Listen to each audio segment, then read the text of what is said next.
So Tibetans fighting for their freedom, fighting for their future.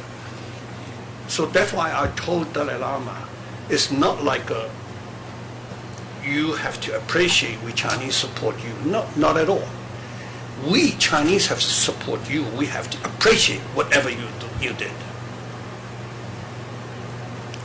Because they are breaking down the communist system inside China.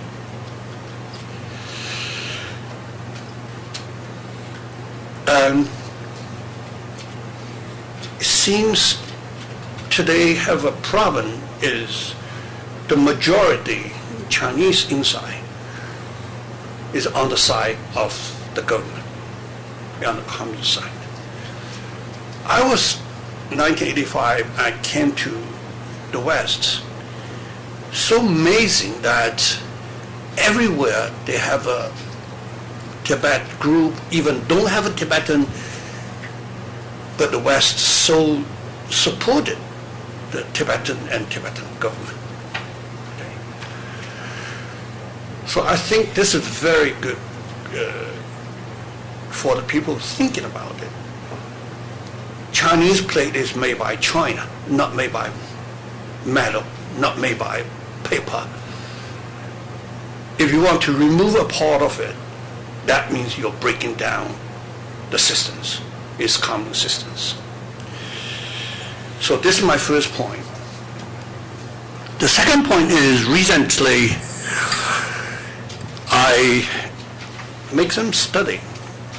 I find out there's a 9 edition published by Chinese academic publisher about the map from Qing Dynasty to Han Dynasty to Tang Dynasty, Yuan Dynasty, Ming Dynasty, and to Qing Dynasty until today. Okay. But as you know that when Ludi Gary as a representative talk to Chinese, the Chinese always say, well, Tibet from Asian is a part of the a part of China. But the map actually tells the people it's different. Unfortunately, today I cannot show you the map. Okay, Tibet entirely is an independent country. Okay, from Qing Dynasty, Han Dynasty, and include to Ming Dynasty. But only in Qing Dynasty, it seems China has a big map, big territorial, include the northern part of the Heilongjiang River in northeast, so-called, and include the Xinjiang in the Middle Asia. But actually, Mongolia, Uyghur Xinjiang, and Tibet is so-called, actually is a colonial land. Just like the Indian have the relation with the British. It's not really part of British. Okay. There's no really have a Chinese soldier, whatever, occupied Tibet. Tibet from the beginning until Qing Dynasty, until Kuomintang, they have independent, they have their political systems, they have their own social systems, they have the tax systems, they have their religions. Everything is independent. Yeah, there's some central government represented over there, but it is not really occupied and order whatever handled by the central government. Okay. I want to remind the people that in 1911, when the Qing Dynasty was gone, and Sun Zhongshan have a revolution, tried to say, you know what he said? 驱逐大陆，恢复中华. I mean, we want to get rid of Manchuria and recover our China. Okay.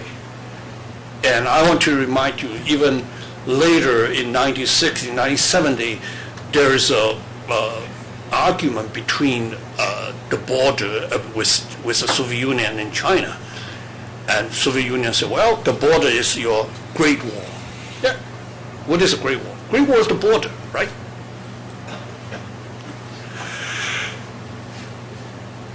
So until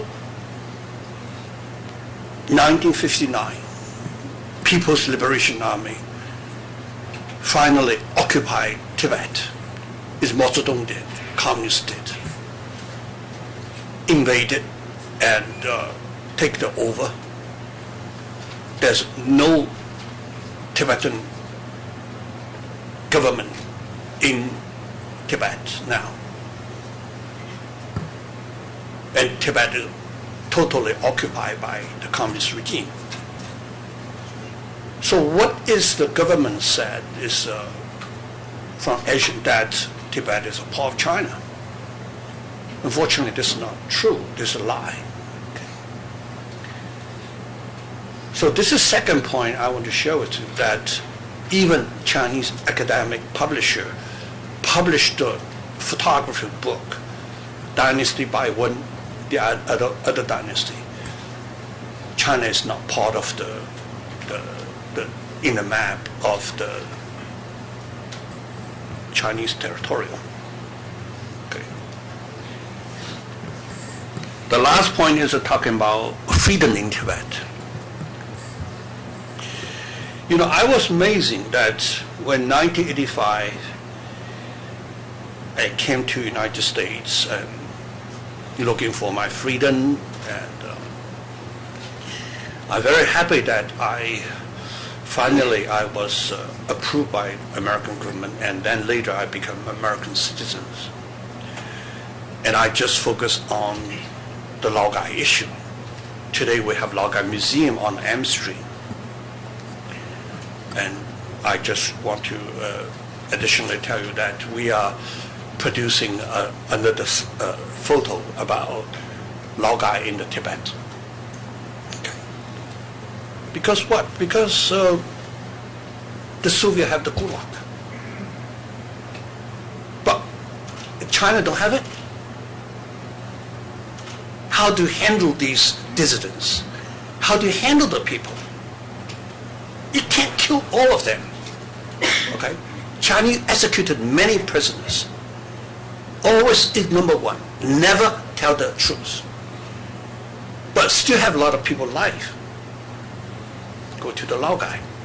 Just like in Soviet, go to the Gulag. But unfortunately, until today, people supposed not going to talk about this Laogai.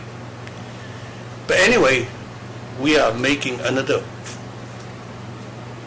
photograph exhibition, Laogai in Tibet. So we heard, in 1959, when China invaded to Tibet, thousands of people occupied the Buddha Palace. And at that same time, in Beijing, there's a very quiet, secret exhibition. And I have the opportunity to visit the exhibition. It's telling that how Dalai Lama abused the people, and how about Tibetan religious make the people sad, and about the slave in the Tibet. It's all these so-called dirty and terrible, whatever. It means the People's Liberation Army do have the rights to occupy Tibet. Liberate Tibet. So you see that China today is going to celebrate 50 years anniversary, millions Tibetan slaves got the liberation. I was there in 1959. Okay. Well, I'm 21 years old. I'm not quite sure what is that. But I just very impressed that I thought Tibetan maybe is a kind of backward. They don't have railway, they don't have airplane, maybe it's kind of slave systems, whatever. Chinese liberate them, and then maybe the Tibetan will have a future.